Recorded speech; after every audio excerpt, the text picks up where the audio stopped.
غیر معقول لنا وہی فوق حیات شہداء بکثیر وحیات نبینا صلی اللہ تعالی علیہ وسلم اکمل و اتم من حیات سائرہم علیہم السلام. یہ فرماتے آگے آیا مسئلہ کہ ہے تو حیات، وجود مبارک میں حیات ہے ساری حیاتوں سے دوسرے میتوں سے اعلیٰ، لیکن کس طرح کی آگے فرماتے ہیں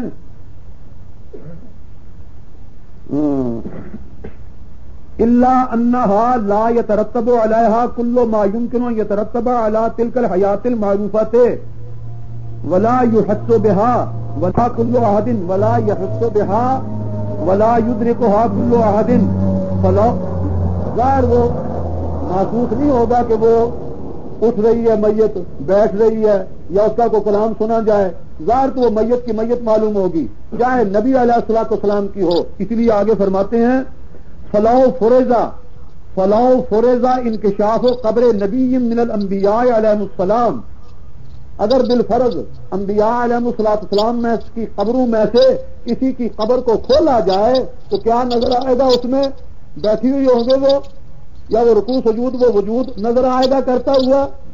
فرماتے ہیں نہیں.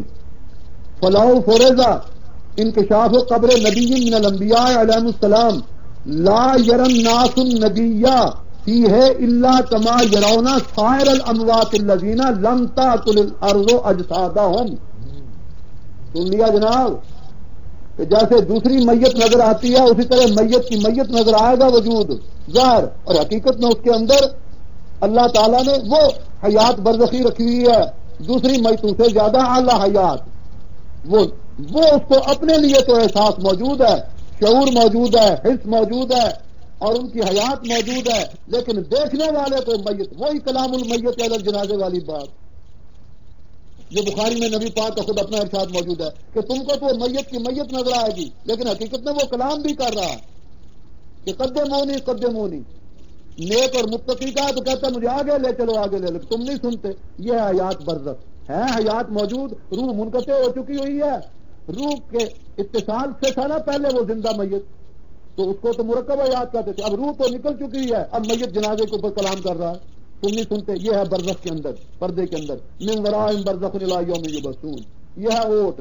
اور اس کی مثال قرآن پاک پر قربان جاؤں، وہ جو 3 جگہ میں نے عرض کیا برزخ کا لفظ موجود ہے، اس میں سے ایک جگہ جناب یوں ہے بینہما برزخ لا یبغیان، 2 دریا چلتے ہیں پیچھے الگ الگ، دانا ان کا الگ الگ ہے، منبع ان کا الگ دریا، وہ الگ جگہ. ایک ہے کھاری، ایک ہے میٹھا پانی، ایک کا پانی ملح اجاج سخت کڑوا نمک تلخ، اور دوسرے کا عذب فرات میٹھا. قرآن پاک کے الفاظ ہیں. اور کئی میل الگ الگ پیچھے سے آتے ہیں اور راستے میں آ کر کہیں مل جاتے ہیں، اور کئی میل چلتے ہیں مل کر اور سمندر کے دانے میں جا گرتے ہیں. جب وہ مل جاتے ہیں نا دونوں، اللہ فرماتے ہیں دونوں مل کر چلتے ہیں، تو دونوں کے درمیان جب مل کر چل جاتے ہیں دونوں، بینہما برزخ لا یبغیان، دونوں کے درمیان ہم نے ایسی اوٹ، ایسا پردہ، برزخ کے معنی پردہ ہوتا ہے، پردہ قائم کر دیا کہ لا یبغیان، وہ جو میٹھا پانی ہے وہ کھاری کے ساتھ نہیں تعلق رکھتا، وہ جو ہے وہ اس کے ساتھ نہیں رکھتا، حالانکہ دونوں ملے ہوئے. یہ دنیا کا ڈانڈا، دنیا کا کنارہ اور برزخ کا کنارہ موت کے بعد دونوں ملے ہوئے آپس میں، لیکن اس کا تعلق اس سے کوئی نہیں، اس کا تعلق اس سے. بینہما برزخ لا یبغیان، ایک قطرہ کھاری کا ادھر نہیں ملتا، ایک قطرہ میٹھے کا ادھر نہیں ملتا، دونوں کے درمیان ایک لکیر سی معلوم ہوتی ہے. رنگ دونوں کا الگ، مزہ دونوں کا الگ، اثر دونوں کا الگ، حکم دونوں کا الگ، اور دونوں اکٹھے ملے ہوئے ہیں، کنارے دونوں کے ملے ہوئے پانی کے، لیکن نہیں لا یبغیان. کیوں؟ درمیان میں خدا نے برزخ، وہ نہ پردہ نظر آئے نہ پردے کی اصل حقیقت نظر آئے، نہ ادھر دیا گلا ادھر کے نہ ادھر ہیں کنارے دونوں دے ملے. گل سمجھی؟ ہاں. خرقے عادت کے طور آئی بات، پھر وہ خرقے عادت کے طور، معجزے کے طور، ادھر کا ادھر ظاہر ہو جائے، ادھر کا ادھر ظاہر. وہ جیسے آپ کو میں نے برزخی حیات کے سلسلے میں بتا دیا کہ بعض اوقات میت کا بولنا سن لیا گیا، تو فرماتے ہیں وہ خبر و ابی یعلا، مسند ابی یعلا میں وغیرہ ہی بے سند صحیح کما قال الحسنی مرفوعا ان موسیٰ علیہ السلام نقل یوسف علیہ السلام من قبرہ بمصر. واقعہ ہے کہ یوسف علیہ السلام نے وصیت کی ہوئی تھی ایک کہ جب تم سارے کے سارے نکل جاؤ گے بنی اسرائیلیوں، مجھے آج تو دفن کرنے لگے ہو مصر میں، اور جب تم نکل جاؤ گے نا اس مصر سے سارے کے سارے بنی اسرائیلی، تو میری میت کو تابوت کو یہاں سے ساتھ ہی لے جانا قبر کھول کر۔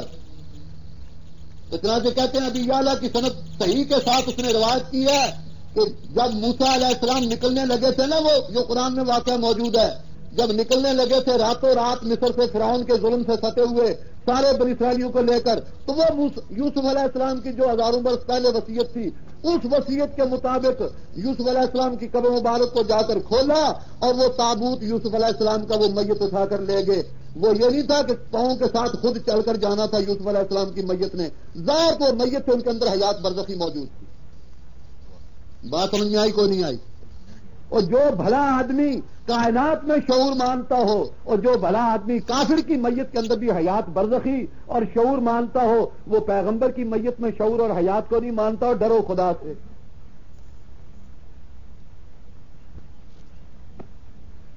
جو لوگ روح کے اتصال سے حیات مانتے ہیں، ہم ان کو برا نہیں کہتے، ہم ان کو بھی برا نہیں کہتے، وہ بھی ہمارے لیے قابل احترام ہے۔ اور باقی مولانا قاسم کا فیصلہ تو سن لیا، وہ صرف نبی کے لیے تو روح کا تعلق کیا بلکہ وہ نکلنا ہی نہیں مانتے، اور باقی مومنین اور شہداء تک بھی جس کو قرآن کے لیے نص قطعی موجود ہے، احیاء لا تکونوا لمن یقتل فی سبیل اللہ اموات بل احیاء۔ اگر انبیاء کے لیے ایسی آیت ہوتی تو خدا جانے یہ آسمان کیا زمین بھی سر پر اٹھائے ہوئے ہوتے۔ ہمارے مہربان ہے شہداء کے لیے، اس کو بھی نہیں مانتے مولانا قاسم نانوتوی، اس حیات کو بھی کہتے ہیں یہ روح کے تعلق کوئی نہیں رہا اب شہداء کے وجود کے ساتھ۔ قرآن کی نص قطعی موجود ہے کہ احیاء ہیں، اور اسی پر قیاس ہے انبیاء کا کیا ہوا حیات برزخی کا، نو ایک ہی ہے۔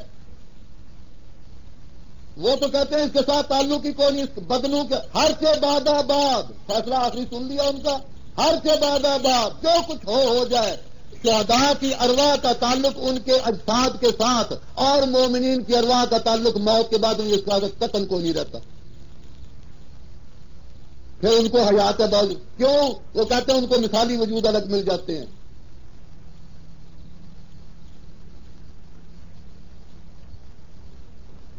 اس حیات کے متعلق سنی وہ جو برزخی حیات اور شعور بسیط میں کہہ رہا تھا، حضرت علامہ انور شاہ صاحب نے بھی لکھا ہوا ہے کہ چاہے ذرے ذرے ہو جائیں کسی وجود کے، اس ہر کے اندر وہی عقائد والا مسئلہ کہ شعور بسیط اس نے اللہ نے رکھا ہوا ہے، وہ حیات بسیط کہو یا شعور بسیط کہو، نوع حیات کہہ دو، برزخی کہو، جو کچھ مرضی، اسی سے اس جسم کو بھی ہوتا ہے عذاب و ثواب، چاہے درندے کھا جائیں چاہے جو مرضی ہو جائے۔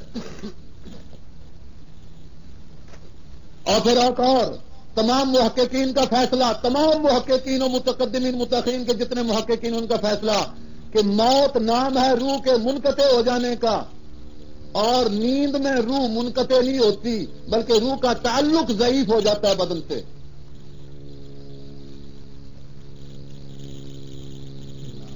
جمادات میں روح تصویر اور تمام حیوانات میں روح تدبیر موجود ہے، یہ بھی الواقیت میں ہے۔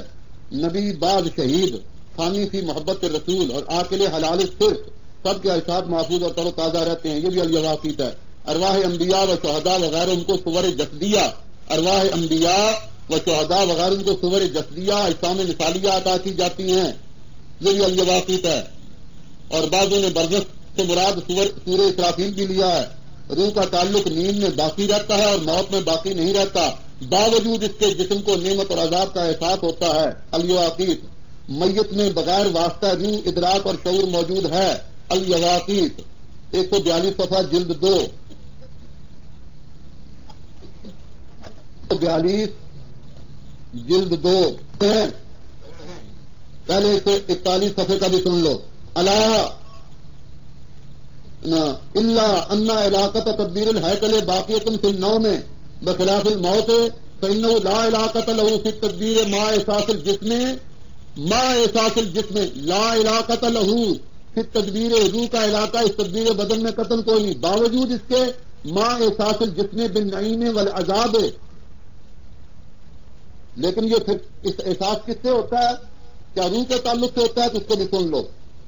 فإن الله تعالى إذا قبض الأرواح من الأجسام الطبيعية أودع صورا جسدية في حضرة البرزخ الذي هو صور إسرافيل، ثم أن من الصور ما يكون هناك مقيدا ومنها ما يكون مطلقا كأرواح الأنبياء كلهم وأرواح الشهداء وبعض الأولياء، لأن كل من حبس نفسه أيام تكليفه في قمقم الشريعة وهجر عليها ما هجره الشرع جازاه الله تعالى بالإطلاق في البرزخ وفي الجنة يتبوأ منها حيث يشاء.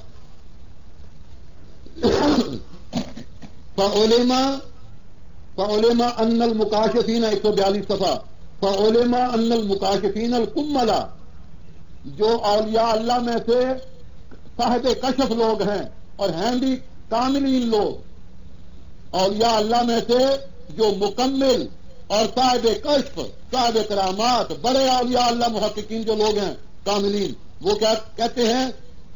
یرونا حیات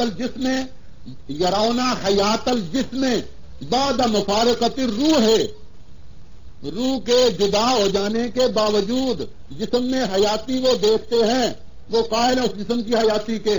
وذالک ان للجسد عندهم حقائق وعوامل تقبل بها الادراک من غیر واسطۃ الروح.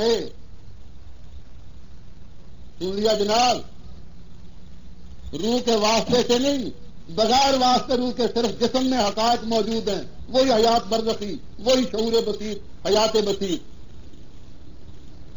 وہی نوم من الحیات جو عقائد والے لکھتے ہیں کہ اللہ تعالیٰ پیدا کر دیتے ہیں بغیر واسطے روح کے، وہی صوفیہ محققین ان کا مسلک بھی یہی ہے. اور عقائد والوں کا یہ اکثر کا مسلک، صوفیہ محققین کا اکثر کا یہ مسلک اور تمام متقدمین کا مسلک ہے. اس کے باوجود بھی ہم گردن زدنی کے قابل ہیں. بعض متاثرین آپ کے ساتھ ہیں، ہم آپ کو بھی مبارکباد کہتے ہیں، ہم آپ کو بھی استغفر اللہ معاذ اللہ برے فتوے آپ پر بھی چسپاں نہیں کرتے. سن لیجیے پھر یہ عبارت، فعلم ان المکاشفین الکملا یرون حیات الجسم بعد مفارقت الروح وذالک ان للجسد عندهم حقائق وعوامل تقبل بها الادراک من غیر واسطۃ الروح واذا انتقلت الروح الى محلها. جب روح اپنے مقام پر چلی جاتی ہے، جہاں جہاں بھی مقام جو پہلے سن چکے ہو، کوئی سجین، کوئی علیین، کوئی اعلیٰ علیین، کوئی رفیق اعلیٰ، جنت الفردوس، وہ کسی جگہ. وَإِذَا انتقلت الروح إلى محلها بعد المفارقة وبقي الجسم كان له الإدراك بتلك الحقائق التي تخصه ولولا ذلك ما كان مسبحا بحمد ربه إذ التسبيح فرع عن المعرفة. قال الله تعالى وإن من شأن الله يسبح بحمده ولكن لا تفقهون تسبيحهم. ٹھیک ہے جناب، یہ ہیں حقائق و عوامل جن سے جسم ادراک کرتا ہے عذاب کا، ثواب کا، اور وہ کلام کرتا ہے لیکن ہم نہیں سن پاتے. کیوں؟ وہی دو دریاؤں کی مثال جو دی، بینہما برزخ لا یبغی. کسی پیغمبر کی قبر مبارک کو بھی کھولا جائے گا تو وہاں کیا نظر آئے گا؟ میتن مثل الاموات.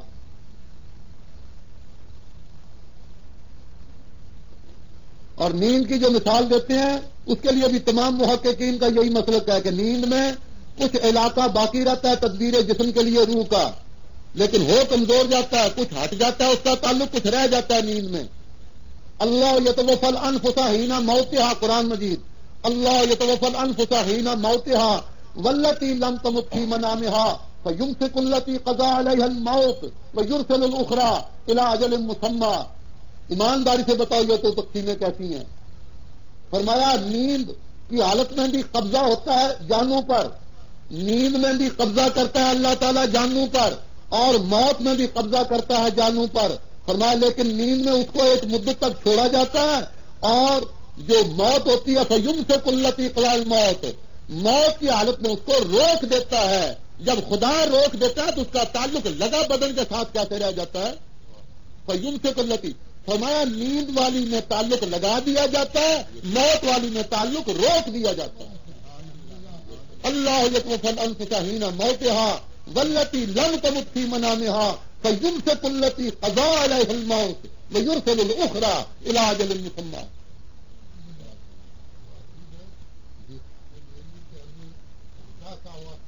آمین آمین. آمین. اللہ تعالیٰ تمہیں اس دعا کی جزا عطا فرمائے جس محبت نہ تسی فرماندے. فرماتے ہیں یہ الحمدللہ الذی احیانا بعد ما اماتنا والیہ النشور. یہاں تو کچھ اور قسم کے الفاظ لکھے ہوئے ہیں لیکن وہ صحیح میں پڑھ کر سنا دیتا ہوں. یہاں تو لکھا ہوا ہے الحمدللہ الذی احیانا بعد مماتہ.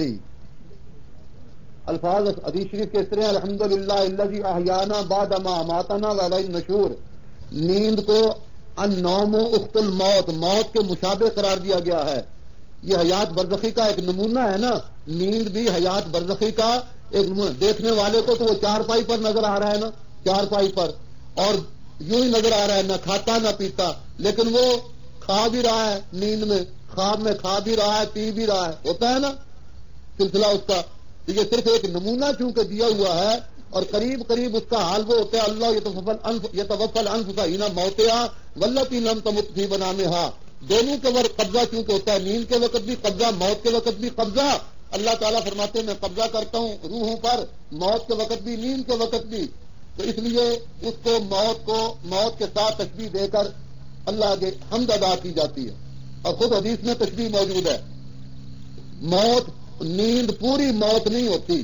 نیند پوری موت، یہ تو کوئی بھی عقل کا اندھا نہیں نا جو نیند کو پورا موت سمجھتا ہو. صرف موت کے ساتھ اس کا کچھ گنا تشبیہ ہے اس کی، اس لیے موت کے نام سے اس کو تعبیر کر دیا جاتا ہے بعض اوقات کہ النوم اخت الموت. نیند یہ بھی ایک بہن ہے موت کی، لیکن ایسی نیند نہ سمجھی جائے اس کو موت کا باپ بنا دو.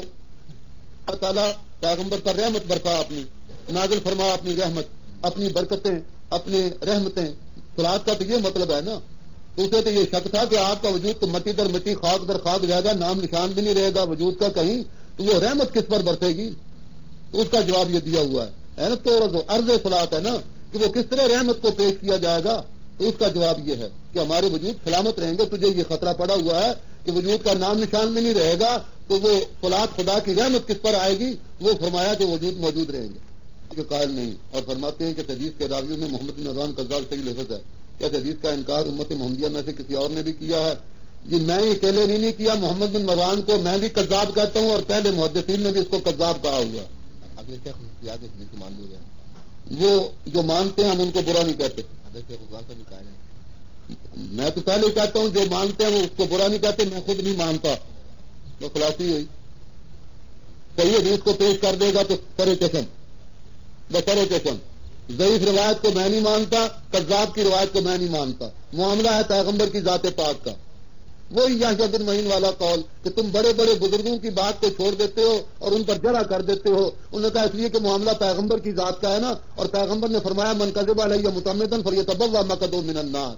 جان بوجھ کر جھوٹ بنا ہے تو ٹھکانہ جہنم بنا ہے، اور اگر جان بوجھ کر نہیں کرتا، مغالطہ ہے، اپنی طرف سے اس کو صحیح سمجھتا ہے بات لیکن میں نے نہیں کہی، تو کفا بالمرء کذبا ان یحدث بکل ما سمع. ایک آدمی کے جھوٹا ہونے کے لیے اتنا ہی کافی ہے کہ وہ بیان کر دے جو کچھ اس نے سنا ہے. تو جو مانتے ہیں بھائی ان کو میں برا نہیں کہتا. میں خود اس روایت کو نہیں مانتا، قذاب کی روایت میں نہیں مانتا. سمیت والی روایت الگ ہے. ایک ہی یہ روایت ہوتی تو بڑی خوشی سے یہ اعتراض مجھ پر ہوتا. وہ روایت صحیح ہے، یہ روایت قذاب کی ہے اور ضعیف راویوں کی. اس روایت کا ایک اور بھی میں بتا دوں، اس روایت کی ایک اور بھی سند ہے. وہ ہے ابو شیخ کے واسطے سے کتاب ابو شیخ میں. اس میں یہ قذاب راوی محمد بن مروان نہیں، اس میں ہے ابو صالح عن ابی ہریرہ. ابو صالح کو تمام ائمہ متقدمین لکھتے ہیں کہ وہ ضعیف راوی ہے. ایک اور عبد الرحمن بن احمد العارج، ایک ہے عبد الرحمن بن ہرمز، عبد الرحمن بن احمد الہرمز، عبد الرحمن بن ہرمز العارج. سن لینا، عبد الرحمن بن ہرمز العارج وہ ہے ثقہ، اور یہ ہے عبد الرحمن بن احمد العارج، یہ ہے مجہول. ایک راوی مجہول، ایک راوی ضعیف. اس لیے یہ میرے اوپر ثابت حجت نہیں ہو سکتی. ایک سند میں محمد بن مروان سدی صغیر وہ قذاب اور صحیح الحفظ، اور دوسرا وہ ایک راوی مجہول، دوسری سند میں ایک راوی مجہول اور ایک راوی ضعیف اور ایک راوی مدلس. یہ اس روایت کا حال ہے. جو مانتے ہیں، میں نے پہلے گزارش کی، میں ان کا احترام کرتا ہوں اور ان کو اہل سنت والجماعت سمجھتا ہوں. خود میں نہیں تسلیم کرتا، تب مانوں گا جب 4 دلیلوں سے ایک دلیل پیش ہو جائے گی، یا کتاب اللہ، یا صحیح حدیث، یا کسی صحابی کا صحیح سند کے ساتھ قول، یا امام ابو حنیفہ یا امام محمد کا قول. آؤ اب امام محمد کا بھی سن لو تاکہ آپ کو یہ میت کے سلسلے کا بھی پتہ لگے. ہدایت کہاں ہے بھائی؟ نہیں، مبسوط کی دوسری جلد میں موجود ہے، صفحہ 67 دوسری جلد مبسوط کی، وہ بھی لکھ لو. مبسوط کی دوسری جلد میں بھی موجود ہے. مبسوط امام سرخسی نے جمع کی ہے. یہ کس کی چیزیں ہیں؟ ساری امام محمد کی. امام محمد کس کے اشارے ہیں؟ امام ابو حنیفہ کے. امام ابو حنیفہ کے مذہب کو، امام ابو حنیفہ کے اجتہادات کو صحیح جمع کرنے والے اور اشارے اس کے صحیح کون ہیں؟ امام محمد رحمۃ اللہ علیہ. یہ تمام محققین تسلیم کرتے ہیں، اس میں کسی کو اختلاف نہیں. امام محمد کا ارشاد امام سرخسی میں مبسوط میں، اور مبسوط سے ہدایت میں یہ موجود ہے جو روز پڑھتے ہو ہدایات. پہلے ایک مسئلے کا اختلاف سن لو. جلد 2 ہے مبسوط اور صفحہ غالباً ہے 67. اول صفحہ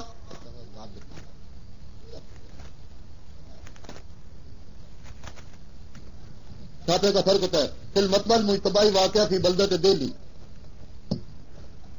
ہدایہ جلد اول صفحہ 160. اور بین یہ قول اس مبسوط میں بھی موجود ہے. پہلے ایک اختلاف سمجھ لیجیے. شافیوں کا اور حنفیوں کا اختلاف ہے، اس نقطے کو سمجھنا، اختلافی نقطے کو. حنفیوں کا شافیوں کا ہے اختلاف. جو میت قبر میں دفن ہو جائے اور سلطان یا ولی اقرب، سلطان یعنی بادشاہ امیر المومنین، سلطان یا ولی اقرب یہ جنازہ پڑھ چکے ہوں، جنازہ پڑھ چکے ہوں، اس کے بعد دفن ہوا ہو، تو امام شافعی کے نزدیک جائز ہے قبر پر جو لوگ جنازہ جنہوں نے نہیں پڑھا وہ اجر اور ثواب حاصل کرنے کے لیے قبر پر بھی جنازہ پڑھ سکتے ہیں، بشرطے کہ میت گلی سڑی نہ ہو، میت محفوظ ہو، صحیح سالم ہو، میت محفوظ ہو. جب تک قبر میں میت محفوظ ہو، چاہے سلطان اور ولی اقرب پڑھ بھی چکا ہو پہلے جنازہ، دوسرے لوگوں کو پھر بھی اجازت ہے ثواب اور اجر حاصل کرنے کے لیے. بات سمجھی جی؟ ہمارے امام ابو حنیفہ رحمۃ اللہ فرماتے ہیں کہ اگر ولی اقرب اور سلطان پڑھ چکا ہو، ولی اقرب یا سلطان پڑھ چکا ہو اور اس کے بعد ہو جائے وہ دفن میت، تو چاہے میت صحیح سالم بھی موجود ہو تو بھی کسی اور کو جنازہ نہیں پڑھنا چاہیے.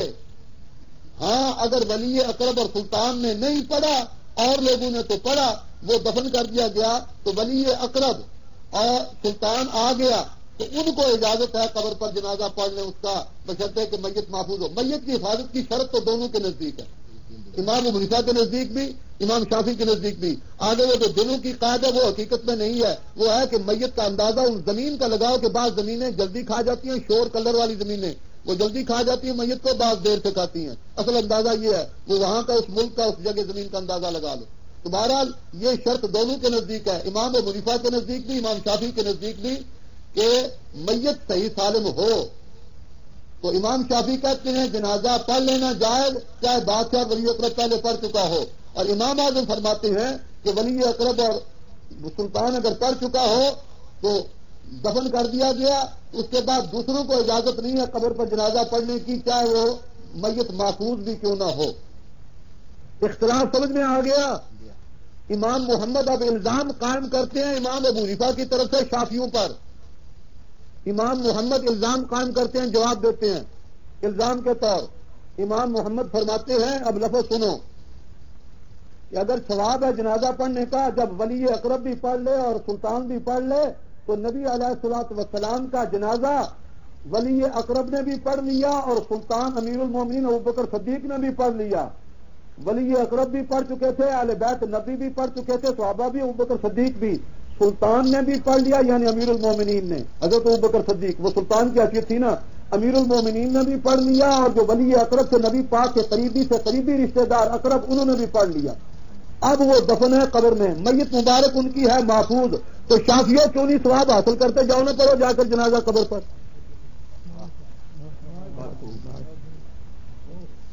اور لفظ آگے کیا ہے؟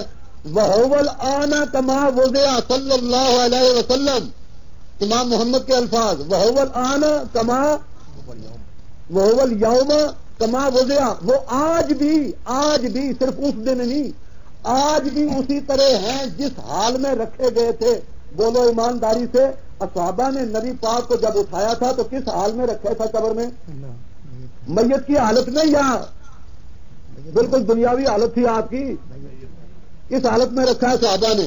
وَهُوَ الْآنَ اور دوسرے میں وَهُوَ الْيَوْمَ كَمَا وُضِعَ، آج بھی وہ اسی طرح ہیں نبی پاک جس حال میں رکھے گئے تھے۔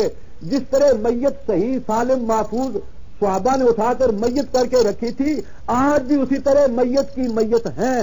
اگر وہاں وجود واقعی وجود کھڑے ہو کر نمازیں پڑھتا ہے اور دنیاوی حیات کے ساتھ موجود ہے، پھر تو شافی جواب دے سکتے ہیں کہ امام محمد یہ ہم پر الزام نہیں ہو سکتا، تم تو زندہ مانتے ہو، تم تو میت اب مانتے نہیں قبر کے اندر نبی کو۔ یہ تو امام محمد امام ابو حنیفہ میت مانیں گے، جس طرح باہر میت پڑی ہوئی تھی اسی طرح میت مانیں گے، تب شافیوں کو جواب دیا جائے گا، ورنہ شافیوں کے مقابلے میں امام محمد کا کوئی جواب درست نہیں بنے۔ بات سمجھ میں آئی کوئی نہیں آئی؟ وَهُوَ الْيَوْمَ كَمَا وُضِعَ، جیسا رکھا گیا تھا اس میت کو اسی طرح آج بھی میت کی میت موجود ہے قبر میں نبی پاک کی۔ وہ حیات جو ہے وہ برزخی ہے، ظاہر وہ میت ہے۔ لو فرض انکشاف قبر النبی لَيُرَى مَيِّتًا مِثْلَ الْأَمْوَاتِ، وہ حیات برزخی ہے۔ بات سمجھ میں آئی کوئی نہیں آئی؟